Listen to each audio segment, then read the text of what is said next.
Bienvenue dans votre émission 30 minutes dans la peau d'un artiste. Une émission à destination de tout public, une émission pour découvrir une passion, l'amour pour votre métier. Une émission pour la présentation d'un projet original.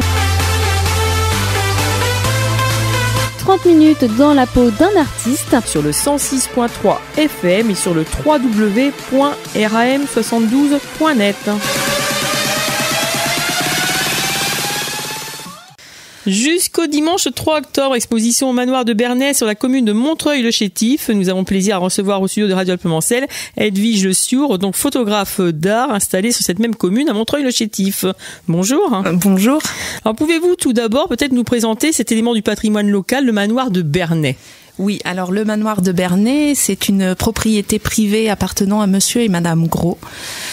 Qui ont commencé des travaux depuis déjà assez longtemps, puisque en 1996, ils ont fait la restauration de cette grange où a lieu aujourd'hui l'exposition. Et cette grange était au départ un manoir halle, donc c'est-à-dire que les gens vivaient dans ce bâtiment.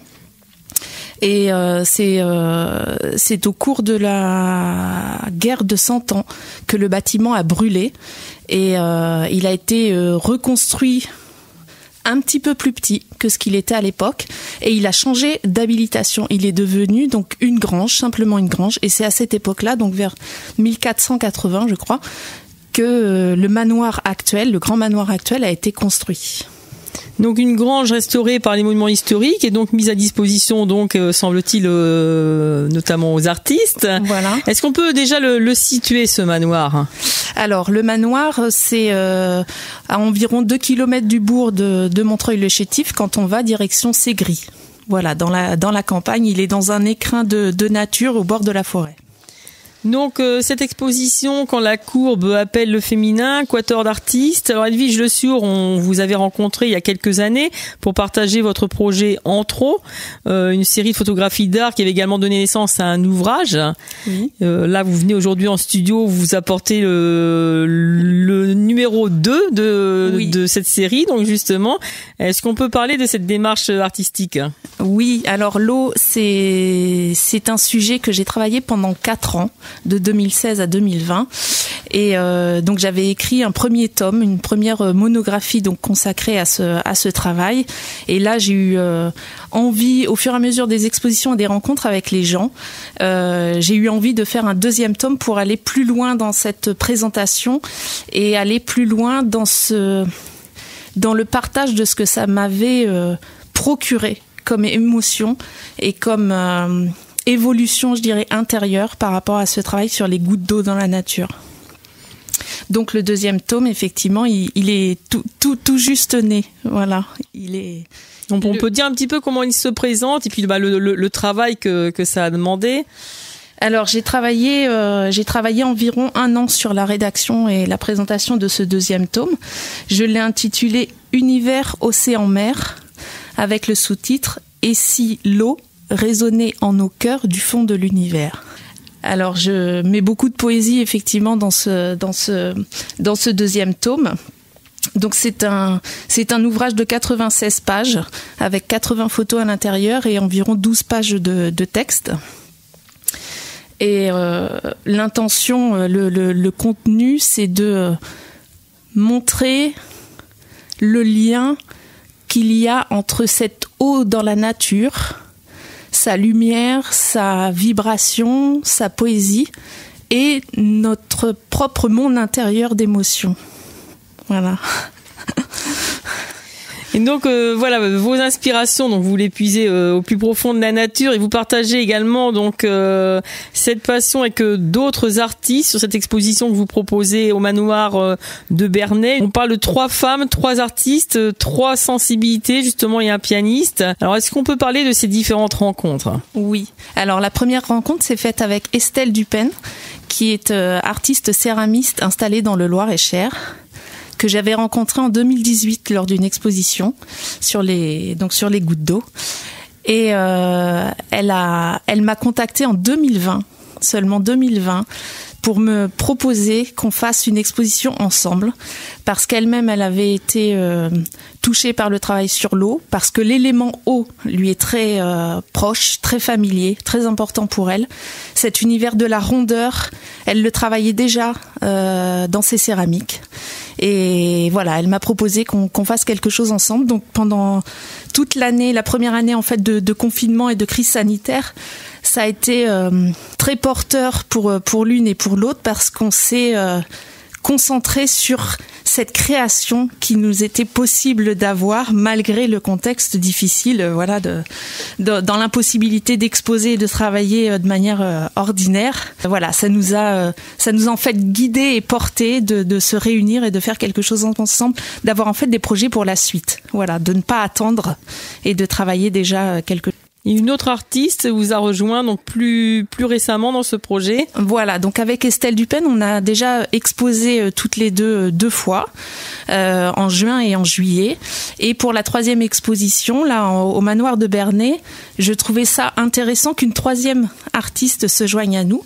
Donc Isa, elle est artiste textile installée dans la Manche.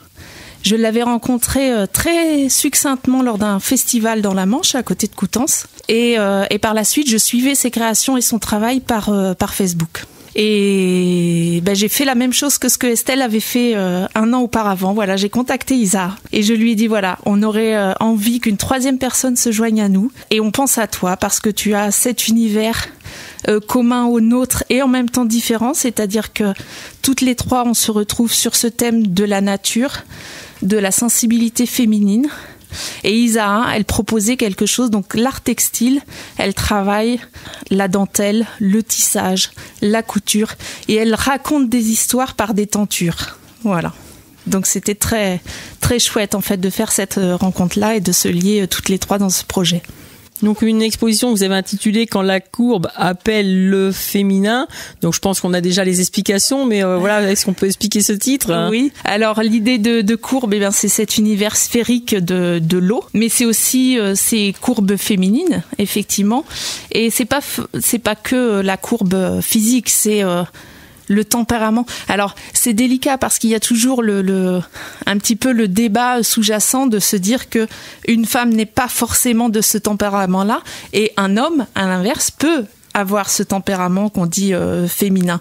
Mais c'est justement pour montrer que ça va au-delà de ça, en fait. Et que nous sommes des personnes avant d'être un homme ou d'être une femme. Voilà. Et donc, cette courbe, c'est la courbe de la vie qui nous traverse, c'est la courbe de toutes ces émotions et c'est tout ce qui nous remue en fait, comme le bouillonnement d'une rivière finalement. Voilà.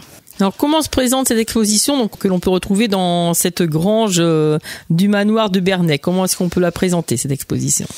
Alors, ce qui est très très chouette, alors le lieu il est magnifique en lui-même, la grange elle est magnifique. Elle offre un volume gigantesque et là-dedans, donc vous avez une 50aine de photos de gouttes d'eau et de plumes d'oiseaux. C'était ma 2e série que j'avais appelée Souffle la vie. Estelle y a installé, donc moi en fait toutes les photos sont autour des murs principalement ou sur chevalet. Et ensuite navigue effectivement parmi ça toutes les céramiques de Estelle Dupen. Alors ces céramiques, ce sont des ondines. Les ondines, ce sont les esprits de l'eau. Voilà, ce sont ces petites lutines ou lutins qui sont voilà symboliquement au bord des fontaines, des étangs, etc.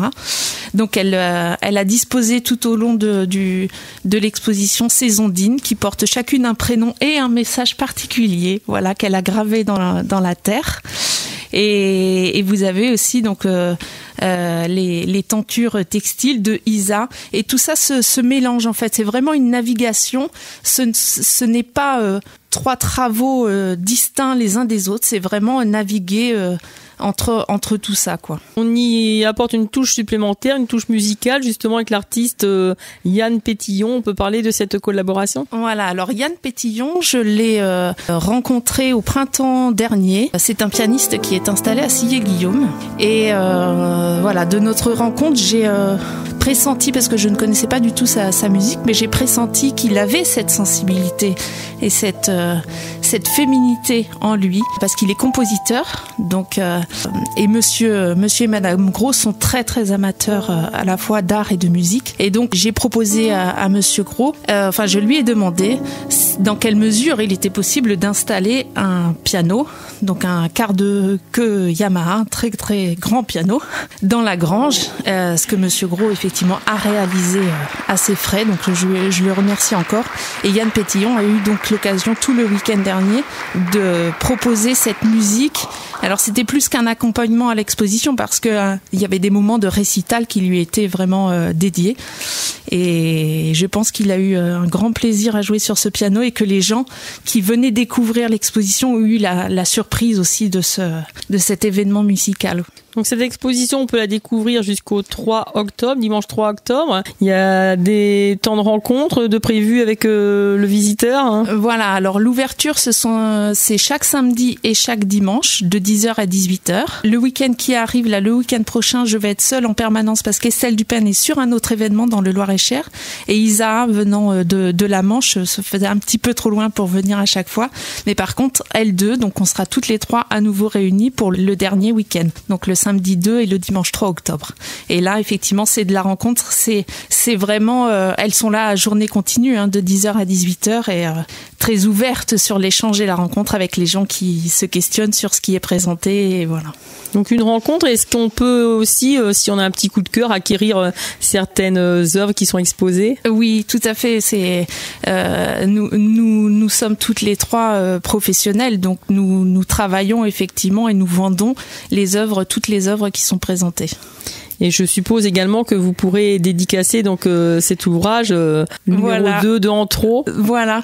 Alors ce que je vais faire, c'est qu'effectivement je vais commencer à le présenter pour les prochaines journées d'ouverture, et on est en train de s'organiser avec Estelle et Isa pour que le dimanche il y ait une clôture, un petit événement particulier. Alors ce sera cette fois-ci pas Yann Pétillon qui reviendra pas jouer parce qu'il n'était pas disponible, mais on est en train de voir quel autre musicien ou musicienne pourrait se joindre là dimanche pour proposer un petit temps de rencontre, donc dans l'après-midi, peut-être 15h30 ou 16h, et clôturer cette exposition par un petit verre de l'amitié, quoi. Donc bien évidemment, on invite nos auditeurs nombreux à aller découvrir déjà ce lieu qu'ils connaissent peut-être pas, et en plus à aller à votre rencontre, les trois artistes donc qui seront présentes, vous le rappelez, donc le dimanche 3 octobre.